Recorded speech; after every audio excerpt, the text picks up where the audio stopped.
नमस्कार, आपके साथ हूं मैं खुशबू मनोरमा मिश्रा और आप देख रहे हैं इंडिया न्यूज। आज जब दिल्ली वालों की नींद खुली तो ऐसी खबर के साथ खुली जिसने सबको जगा दिया। जी हां, जगा दिया उस सिस्टम को जो हमेशा से सोता रहता और ऐसे हादसों का इंतजार करता है। क्योंकि आज दिल्ली के मालवीय नगर में B&B, जी हां, जो एक कॉन्सेप्ट के तहत होटल तैयार किए जाते हैं, उसमें लगी आग और इस आग ने 21 जिंदगियां ले ली, जिसमें अभी तक की जानकारी के मुताबिक 17 विदेशी हैं, जबकि जो और लोग हैं वो भारतीय बताए जा रहे हैं। बहरहाल इस पूरे मामले की जांच होगी, लेकिन सवाल इस घटनाक्रम ने कई सारे खड़े कर दिए हैं। जी हां, हौज रानी में स्थित flourish stay hotel guest house बुधवार सुबह कुछ ही मिनटों में मौत के जाल में बदल गया।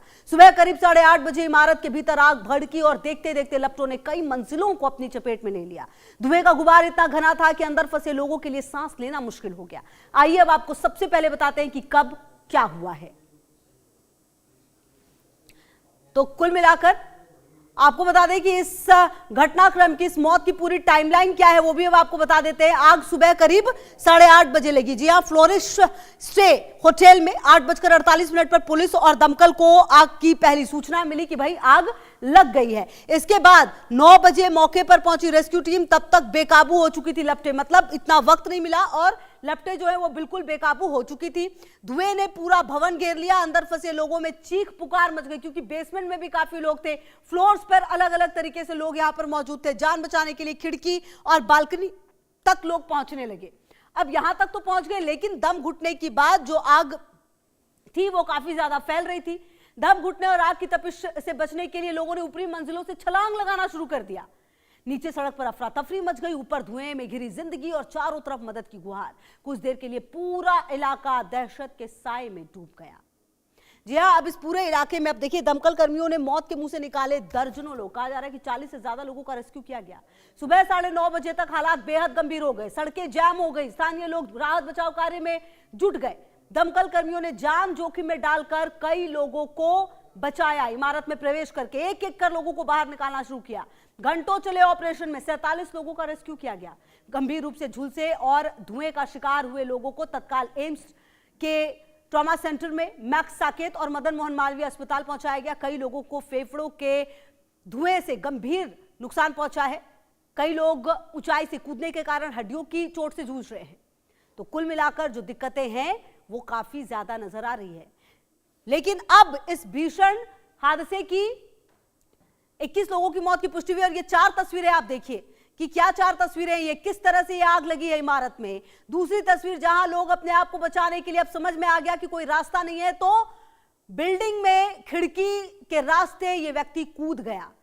तीसरी तस्वीर है, आसमान में काले धुएं का गुबार उठता हुआ नजर आया है और छलांग लगाते हुए लोग नजर आए हैं। जी हाँ, जिंदगी बचाने के लिए उनके पास और कोई रास्ता नहीं था। उन्हें लगा कि चलो थोड़ी चोट आएगी लेकिन जिंदगी बचेगी तो सही, क्योंकि इस पूरे घटनाक्रम में 21 लोगों की जान चली गई है, कई लोग घायल हैं। ये एक 4 तस्वीर और देखिए।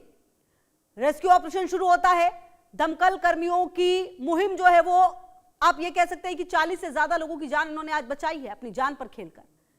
सड़क पर सामान बिखरा हुआ नजर आया है, अस्पताल पहुंचते मरीज भी नजर आए हैं। कुल मिलाकर हर तरफ अफरा तफरी का माहौल नजर आया। सुबह 8:30 बजे से शुरू हुआ ये, आप समझिए एक तरह से आपातकालीन स्थिति यूं ही चलती रही और कहीं ना कहीं लोग जो हैं कूदते हुए, चीखते हुए, चिल्लाते हुए नजर आए। आग बुझी जरूर, लेकिन अपने पीछे छोड़ गई है एक बड़ा मातम। जी और एक ऐसी तस्वीर जो सवाल खड़े करती है। 21 मौतें और दर्जनों घायल हैं। देखिए, अब आशंका यह भी है कि मध्य एशिया और अफ्रीकी देशों के लोगों की जान गई है। आशंका जताई जा रही है मृतकों की संख्या बढ़ सकती है। क्या कुछ ये पूरा मामला रहा है, आपको दिखाते हैं ग्राउंड जीरो से वाइस योगी आरजू सेठ की एक रिपोर्ट। गद्दे रख करके कुदाए गए लोगों के ऊपर, हथौड़ी तोड़ करके खिड़की गेट निकाला गया, तब कूदे हैं लोगों ने।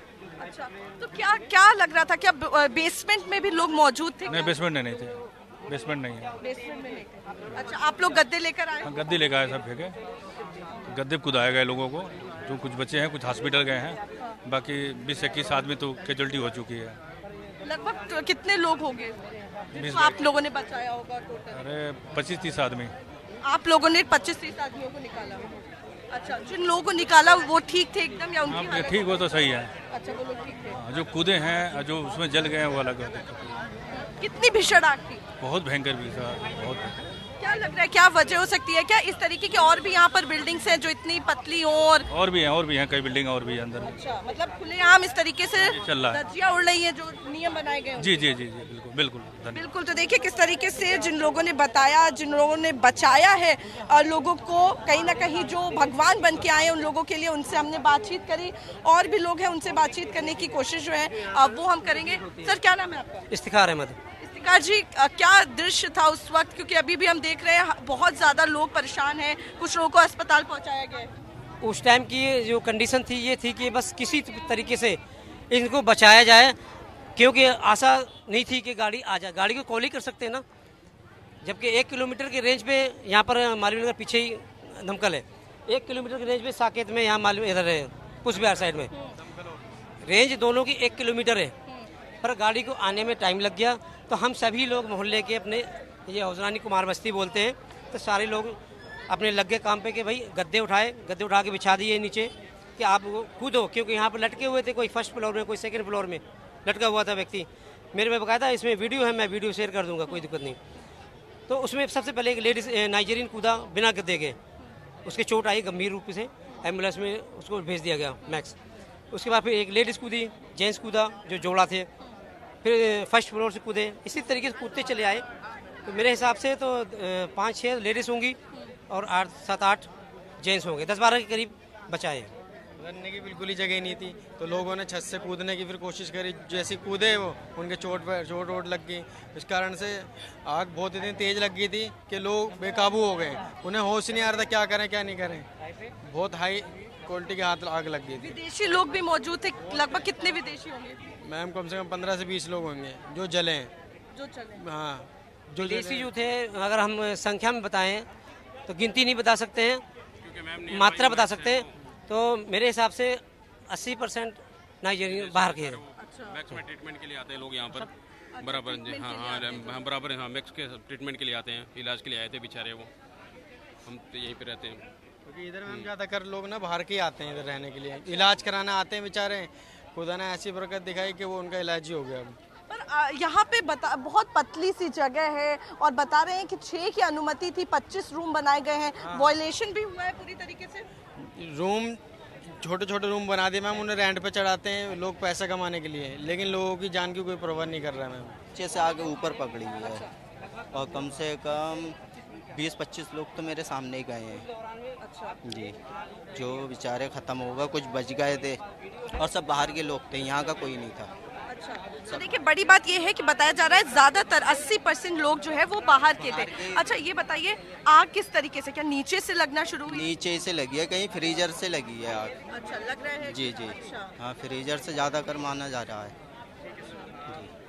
बिल्कुल, और भी लोग हैं। आपने रेस्क्यू में मदद की थी लोगों की? नहीं, मैंने मदद नहीं की थी, मैं थोड़ा लेट आया था, लेकिन हाँ मैंने चश्मदीद हूँ, मैंने देखा था कि यहाँ किस तरीके की अफरा तफरी मची थी और लोग किस तरीके से विवश थे। आधों ने तो धुएं से दम घुट करके उनके जान, बहुत हृदय विदारक घटना है, उसको शब्दों में बयान कर नहीं किया जा सकता, क्योंकि मैंने अपने नज़र से देखा था। और पिछले हफ्ते मैं आपको बता रहा हूँ, विदिन 1 किलोमीटर के रेडियस में यहीं खिड़की एक्सटेंशन में भी आग लगी थी। वो खुद मेरी लोकेलिटी में लगी थी। हाँ, मैंने देखा था। तो लोग रात को ऐसे सोते रहते हैं और यहाँ पे सबसे बड़ी चीज़ है कि इलीगल कंस्ट्रक्शन है, ये सारे के सारे, पूरा एरिया ही अनसस्टेनेबल डेवलपमेंट मॉडल पे बना हुआ है। तो सरकार से दरख्वास्त करूंगा कि आप जल्द से जल्द एक अकाउंटेबिलिटी के साथ आप एक ऐसा प्लान लेके आइए जिससे डिसेंट्रलाइजेशन हो। वहाँ क्या नेता, क्या पत्रकार, क्या नागरिक, सब रह रहे हैं इस शहर में, हम सब रह रहे हैं। इस आग से हम में से कोई नहीं बचेगा। तो कहीं ना कहीं इसके लिए एक प्लान लेके हमें सोचना होगा और वो करप्शन रहित प्लान होना चाहिए। बिल्कुल, और देखिए कई बार ऐसा होता है एनओसी नहीं होती है, उसके बाद भी होटल चल रहे होते हैं। कई बार एनओसी दे दी जाती है, नॉर्म्स नहीं पूरे होते हैं। लग रहा है पूरी तरीके से यहाँ पर भी बिल्डिंग में इस तरीके का खिलवाड़ हुआ है। और कितने सालों से यहाँ पे ये होटल है? काफ़ी टाइम हो गया जी। पहले खादीग्राम भंडार हुआ करता था यहाँ पे। अच्छा, उसके बाद में ये बनाएंगे। अच्छा, लगभग कितने साल? काफ़ी टाइम हो गया इसको जी, चलता 4-5 साल करीब। अच्छा, 4-5 साल से है। आप यहीं रहते हैं? कितने साल से होटल होगा ये वाला? ये बना होगा 7-1 साल से। अच्छा, पहले यहाँ पे थी फोटोकॉपी की दुकान और खादी ग्राम उद्योग। अच्छा, कपड़े पहले भी क्या यहाँ पर कुछ ऐसा हादसा इंसिडेंट हुआ है या पहली नहीं, बार है? पहली बार हुआ। अच्छा, कितना कितना खतरनाक था दृश्य, आप थे नहीं, मैं था नहीं है। अच्छा, हम तो वीडियो में देखी। अच्छा। तो आप लोगों के इलाके में इस तरीके की और भी बिल्डिंग है जहाँ पर ऐसे पतली रोडें हैं और होटल चल रहे हैं 25-25 रूम? ये इधर से लेके मैक्स हॉस्पिटल है कोने तक, सारे रेस्टोरेंट सेंटर है वहाँ पे अंदर गली में, अफगानी और हबशी जो बाहर से आते हैं।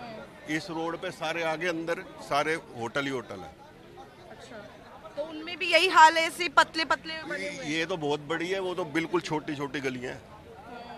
बिल्कुल, तो देखिए किस तरीके से लोग बता रहे हैं कि बुरा हाल है और इसी को लेकर जो है वो रूल्स फॉलो नहीं किए जा रहे हैं। अब बताया जा रहा है कि इस होटल के पास भी एनओसी नहीं था। अब फिलहाल वो विषय जो है वो इन्वेस्टिगेशन का है कि क्या एनओसी मौजूद था, और एनओसी था क्योंकि बता रहे हैं लोग कि 5-6 साल पुराना ये होटल है, तो 5-6 साल से ये होटल जो है वो रन कर रहा था। उसके बावजूद भी कई नॉर्म्स जो है उनका वायलेशन जो है वो देखने को मिल रहा है, और इसी के बाद ही फिलहाल जो लोग हैं वो कई लोग अपनी जान जो है वो इस इंसिडेंट में गंवा चुके हैं। और देखिए यहाँ पर अभी भी देखिए किस तरीके से यहाँ पर पूरा बैरिकेटिंग जो है वो यहाँ पर लगाई गई है, और अनुमति जो है किसी को जाने नहीं दिया जा रहा है। वहाँ पर मौजूद थे वो थे यहाँ के निवासी मालवीय नगर के वो युवा जिन्होंने उन लोगों को बचाया, और हमारे साथ वो कुछ लोग भी मौजूद हैं जिनका बहुत बड़ा योगदान था लोगों को बचाने के लिए। आप कितने बजे यहाँ पर पहुँच गए थे और आग कितने बजे लगी? मैं तो यहाँ पर 8:30 बजे आया था मैं, और मैं आया था यहाँ पीछे से पूरा आग लगा हुआ था, और ऊपर से तीसरी चौथी मंजिल से सब नीचे गद्दा नीचे बिछा हुआ था, ऊपर से नीचे कूद रहा था सब। हाँ, फिर यहाँ फिर गाड़ी जो आया था आग बुझाने के लिए, वो आया सिर्फ 40 मिनट के बाद आया वो अपने आप, तब जैसा वो आग कम हुआ। फिर भी धुआं बहुत तेज था, अंदर आदमी अंदर ढूंढते उठते मर गया। फिर ऊपर वाला जो हिस्सा था, हाँ, वो सीढ़ी से उस तरफ गया पहले बस। तो आप लोग जब आप लोगों ने देखा लोग कूद रहे थे बिल्डिंग से खुद से? हाँ, मेरे सामने कूदा था सब। अच्छा, हमारे सामने 5-6 आदमी कूदा, हमारे सामने कूदा। फिर एम्बुलेंस यहीं पर था, एम्बुलेंस में बैठाया, फिर इधर से इधर ले गया एम्बुलेंस से। 2-3 आदमी अच्छे से बच रहा था, वो अपना चलते सीधा उधर चला गया। सब भी आप बता रहे हैं कि फायर ब्रिगेड की गाड़ी जो है वो 40 मिनट बाद आई, उसके बाद किस तरीके से रेस्क्यू ऑपरेशन जो है बचाने का काम किया गया? गाड़ी ऊपर तक पहुंच रही थी, लोगों को ऊपर से निकाला गया, कैसे निकाला गया? नहीं, ऊपर तो गाड़ी तो रहा नहीं, सिर्फ आग बुझाया। फिर 2 जीना लगा के दूसरी फ्लोर से ना वो सीढ़ी से उतारा, बस सीढ़ी से उतारे थे। फिर आग उड़ पूरा बुझ गया, फिर भी धुआं बहुत ज़्यादा था उसमें, बेसमेंट में भी कुछ लोग मौजूद थे? हाँ, बेसमेंट में भी बहुत जने थे। अच्छा, वहाँ भी शायद 5-6 आदमी साथ बोले मरे रहे वो बेसमेंट में भी। हाँ, रुकने का इंतजाम किया हुआ था क्या? क्योंकि बेसमेंट में तो अलाउ नहीं है। बेसमेंट यहाँ कोई दुकान खुला हुआ था ना। हाँ, बेसमेंट में कोई दुकान खुला हुआ है। अच्छा, दुकान मतलब बेसमेंट में भी कुछ काम चल रहा हाँ, काम चल तो देखिए कमाई जो है वो कहीं से रुकनी नहीं चाहिए। बेसमेंट में भी काम चल रहा था, फर्स्ट फ्लोर, सेकंड फ्लोर, और जहां अनुमति 6 रूम की थी वहां 25 बनाए गए थे। तो जान चाहे चली जाए, लेकिन आमदनी में कोई जो है कमी नहीं होनी चाहिए। हमारे साथ बातचीत करने के लिए दिल्ली कांग्रेस अध्यक्ष देवेंद्र यादव जी मौजूद है। सर, आज 21 लोगों की जान चली गई है, किसको जिम्मेदार इसका मान रहे हैं? जिम्मेदार सीधा सिस्टम है, और सिस्टम चलाने वाली सरकार है। मुझे लगता है कि ये पहली इकलौती घटना नहीं है। इससे पहले भी चाहे पालम में हुई घटना हो, विवेक विहार में हुई हो, या अन्य जगह पर जिस तरीके से लगातार दिल्ली में आग लगने का जो सिलसिला जारी है, जब तक कार्रवाई नहीं होगी इस तरीके की घटनाएं होती रहेंगी। क्या कारण थे कि 6 कमरों की प्रॉपर्टी में आज 24 कमरे चल रहे हैं? क्या कारण थे कि परमिशन बिना ही ये ऑपरेट कर रहे थे?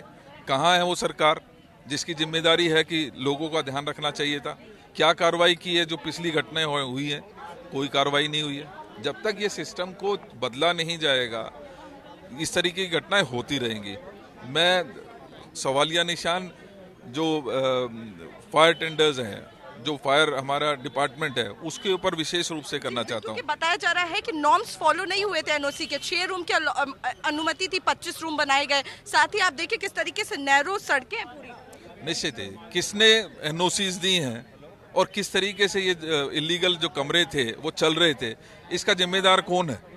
उनको दंडित करना पड़ेगा, उनको कानून के दायरे में लाना पड़ेगा। जब तक ये सरकार इस तरीके का कार्य जब तक नहीं करती, इस तरीके की घटनाएं होती रहेंगी। आशीष सूद जी कह रहे हैं किसी को भी बख्शा नहीं जाएगा। मैं पूछना चाहता हूं, जो 3 महीने में 4 घटनाएं हुई हैं, उनके ऊपर आपने क्या एक्शन लिया है? क्या किसी को दंडित करने का काम किया है?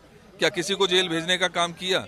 जब तक ये कहने और करने में जो फर्क है इस सरकार का, वो साफ नजर आता है। बिल्कुल, तो देखिए हमसे बातचीत करी है देवेंद्र यादव, दिल्ली कांग्रेस अध्यक्ष है, और देखिए साफ तौर पर उनका ये कहना है जिस तरीके से दिल्ली में लगातार घटनाएं जो है आगजनी की बढ़ रही हैं, उसको किस तरीके से लापरवाही प्रशासन की उसमें देखने को मिल रही है, और सीधा इसका जिम्मेदार जो है वो प्रशासन को बताया है। किस तरीके से लापरवाही लगातार देखने को मिल रही है, कोई खौफ नहीं है, किस तरीके से एनओसी है नहीं है, और होने के बाद भी वायलेशंस देखने को मिल रहे हैं, और सीधा अटैक जो है यहाँ पर सरकार पर किया है, प्रशासन पर किया है। वहीं इंडिया न्यूज ने पूछा सवाल तो भागते नजर आए अधिकारी। संवाददाता